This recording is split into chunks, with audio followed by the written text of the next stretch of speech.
دڵ ئێوە من دێم خوا ڕەفیقان لەگەڵ ئێوە من دێم توخوا ڕەفیقان بۆ زیارەتی کەعبە و ڕاسوولی نازدایان بۆ زیارەتی کەعبە و ڕاسوولی نازدار ئەڵایە هەڵوێستێکی زۆر خۆش و یعنی ئاخی دەرەجە خۆشیە دوعای دەکەم لە ئەو کوردستانی سەرکەوی ئینشاءالله یەکەم دوعای دەکەین لە کوردستان دوم لە خۆم و لە هەموو خزم و کەس و دۆست و برادەر و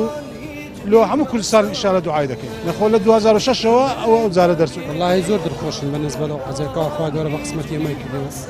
هیواداری ئەو کەسانێکەوە عەزیان لە ئەوان شەروکەی بە قسمەتیان بێت دوعامان لە بۆ هەموو خەڵکی کوردستانەیە بە تایبەتی خەڵکی شاری هەولێر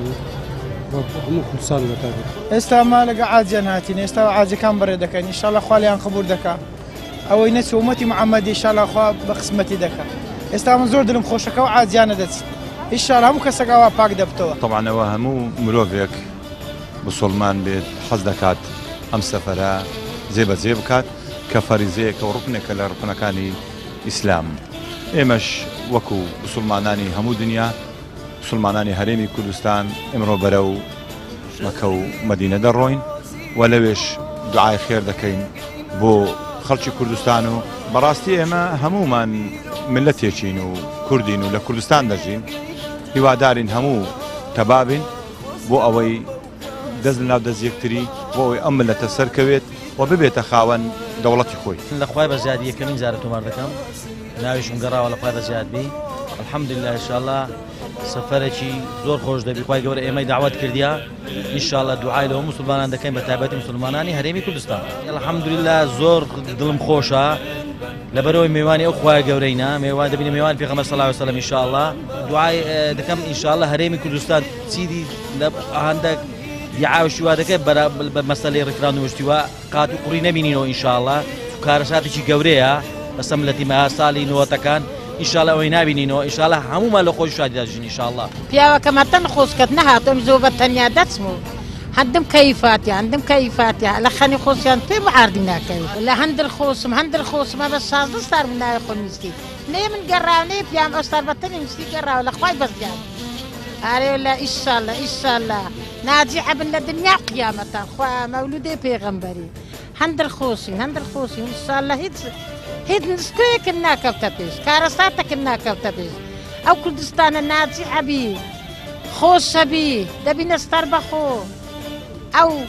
هیچ شەڕێک نابی زۆر دڵخۆشم ئەوە دیارە ئێمە دەبینە میوانی خوای دوعاش لە ئەو ملەتێ هەموو دەکەین ملەتی کورد کە لێروکانە وڵا دڵخۆشم و ماڵاوایشمان کردی و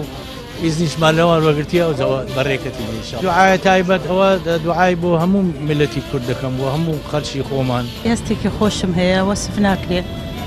کەوا ناومان دەرچوو خۆم و باوکی مناڵەکان بۆ سەفەری حەجی ئەمساڵ ئینشاءالله خوای گەورە دوعاکانمان قبوڵکەوە دوعا بۆ ماڵ و مناڵ و کەس و کارەکەین گردنیان ئازابێ و گردنمان ئازاکەن و دوعا بۆ کوردستانەکەین دوعا بۆ پێشمەرگەکانمانەکەین ئینشاءالله بەڕاستی ئینشاءالله نوخشە بێ لە هەموو مسلمانێک خوای گەورەش دوعاکانمان قبوڵکە و کوردستانمان بینەوە خۆش بێ هەر مەشاکیل و کەم و کوڕێک لە کوردستانە هەیە نەمێنێت ئینشاءالله برا پێشمەرگەکانیشمان سەرکەوتوت بەڕاستی زۆر خۆشحاڵین کە ناومان دەرچووە بەڕاست سەفەری ماری خوا ئینشاءالله خوا حەجەکەمان لێ قبوڵەکە و لێ وەرەگێ لە هەموو مسلمانێک و لەوێش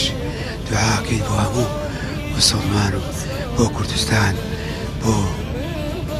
خەڵکی کوردستان خوا مەحفوظی بکەم پیرۆزبایی لە خۆمان و لەوانەی ناویان دەرچووە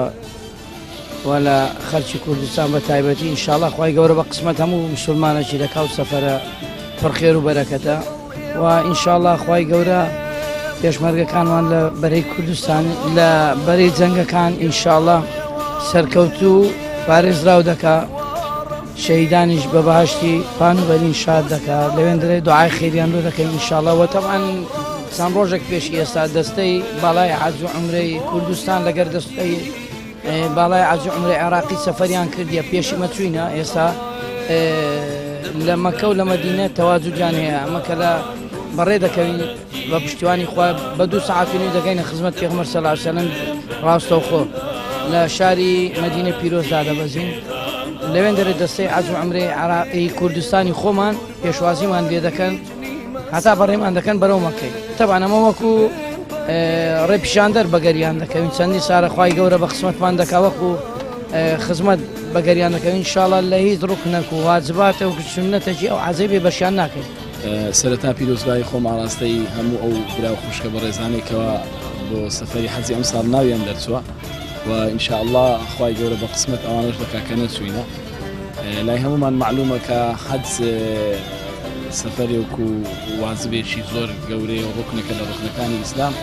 ئەوەی کە خوای گەورە بە قسمەتی بکە بۆ ئەو سەفەرە سەفەرێکی پڕ خێر و بەرەکەتە و ئینشاءالله ئەمەش وەکو حازیانی کوردستان و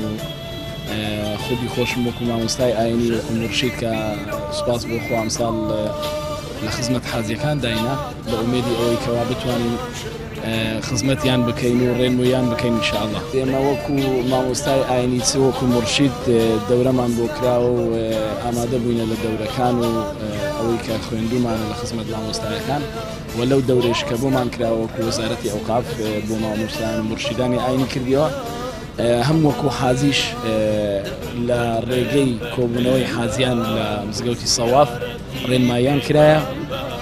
وەکو مامۆستایانی تریش بە گشتی لە جومعەکان لە خوتبەکان بە مناسبەی سەفەری حەج بێگومان یعنی ئرشاد کراون و ئەوەی کە نەخستانیش هەبی ئێمە لەوێ لە خزمەتیان داینە بۆیان خزمەتیان دەکەین و بۆیان ڕوون دەکەینەوە و هەم لە فەزل و گەورەی واجباتەکان و ڕوکنەکانیش هەم وەکو ڕێنماییش بۆ ئەوەی تووشی هەڵە نەبین ئینشاءالله